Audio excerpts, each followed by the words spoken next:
안녕하세요. 문현석의 이맘때, 이제는 내 마음을 만날 때입니다. 자, 오늘은 역시 여러분들이 좋아하는 미술심리 해볼 겁니다. 오늘은 나무 그려볼 건데요.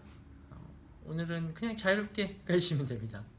그리고 싶으신 나무 마음껏 머릿속으로 한번 그려보시죠. 자, 그리고 제가 또 스케치북으로 4가지 그림을 준비했습니다.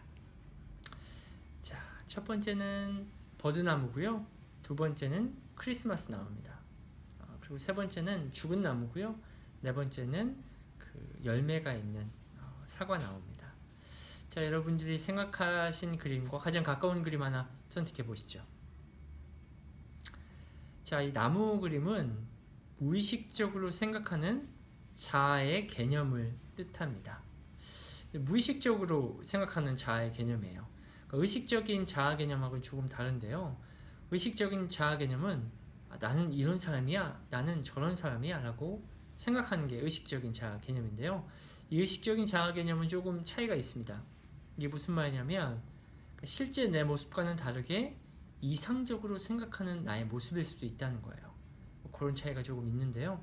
다음에 또 미술 심리 상담할 때 의식적인 자아 개념을 살펴보도록 하고, 오늘 이 나무 그림은 바로 무의식적인 자아 개념을 뜻합니다.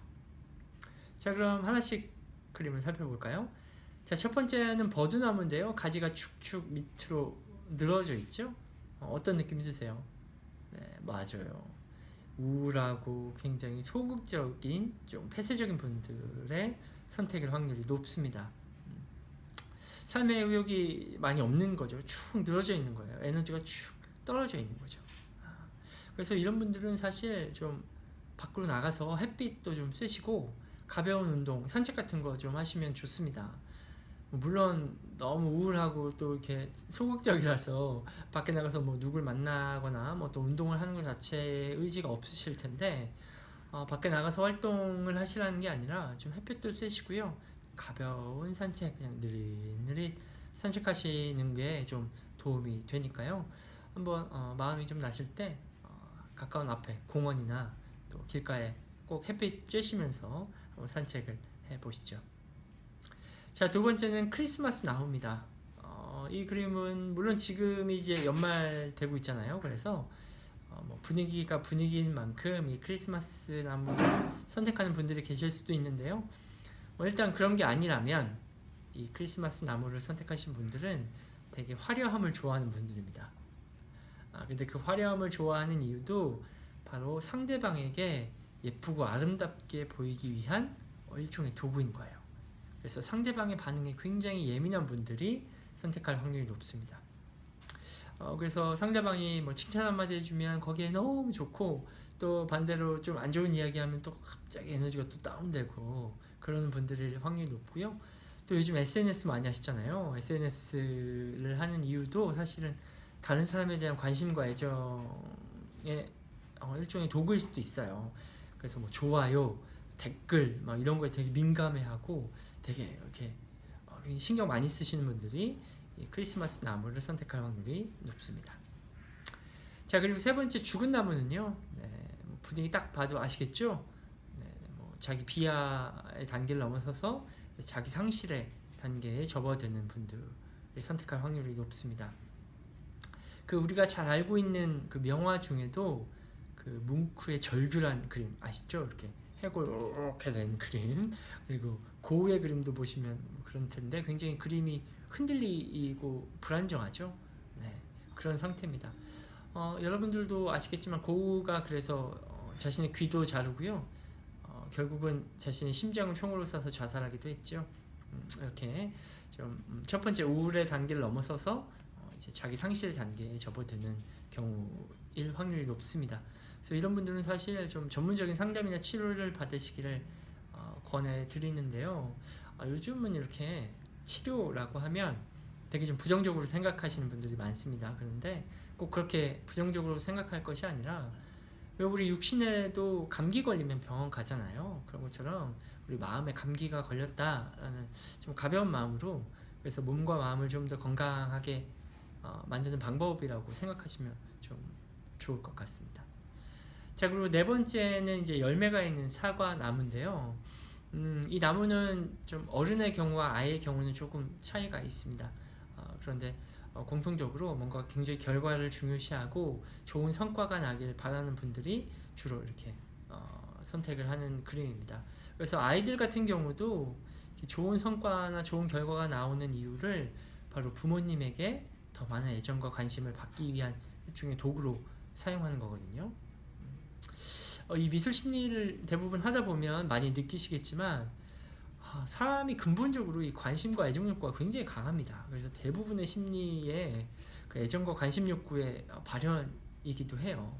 뭐 우리가 뭐 창문을 통해서도 알아봤고요. 뭐 다양한 것들을 통해서도 애정과 관심의 욕구가 많다는 걸 확인할 수 있었죠. 네, 이것도 역시 그렇습니다. 근데 성인의 경우는 조금 다를 수 있는데요. 물론 성인의 경우에도 이런 애정과 관심 욕구가 아직 남아있어서 사과나무를 그리는 경우가 많이 있습니다. 이런 걸 퇴행이라고 불러요. 퇴행은 뒤로 가는 거죠.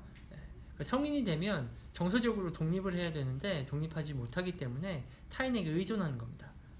뭐 미성숙이라고도 표현을 하기도 하고요.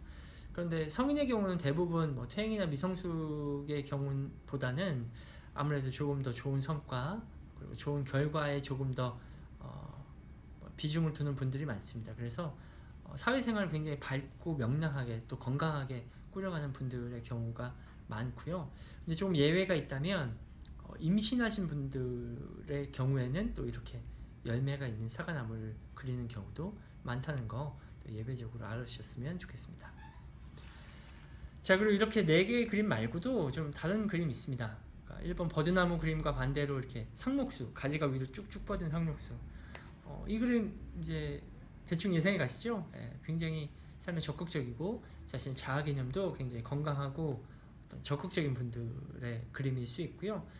또 굉장히 거대한 나무, 엄청 큰 나무를 그리는 사람 분들도 있습니다. 근데 이런 건 좀 과도한 행동, 그러니까 굉장히 공격적이고 폭력적인 사람일 수도 있고요. 또 과잉 보상일 경우가 있어요. 과잉 보상은 뭐냐면 내가 이걸 하나 해놓고 더 큰 어떤 보상, 관심과 애정을 바라는 경우가 있습니다.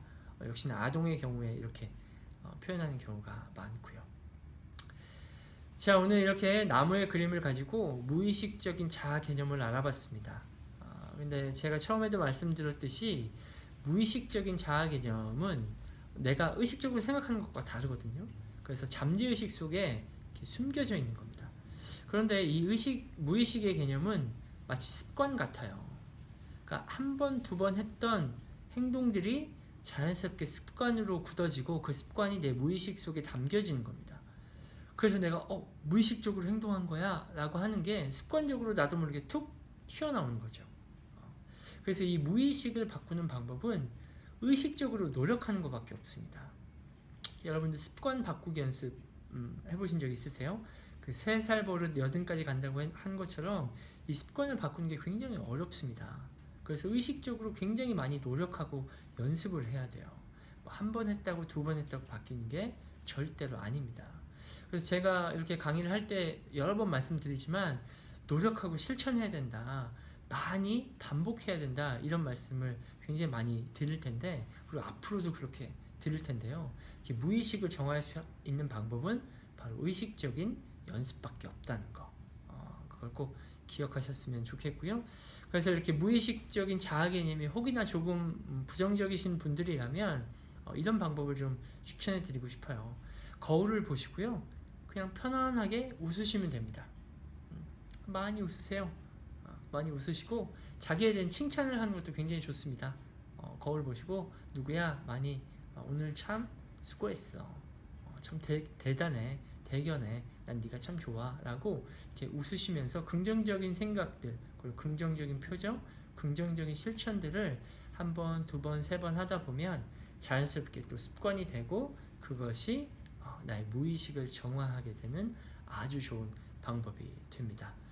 그리고 제가 지난 시간에 앵커링 효과 말씀드렸는데요. 아무 조건 없이 행복해질 수 있는 방법이라고 말씀드렸죠. 사실 이 앵커링 효과도 내 무의식을 정화하는 아주 좋은 방법이니까요. 혹시 시청 안 하신 분들 계신다면 바로 이 영상 끝나면 바로 전에 했던 강의도 체크해 보시면 좋을 것 같습니다. 자, 오늘 여기까지입니다. 다음 시간에 또 재밌는 강의로 돌아오겠습니다.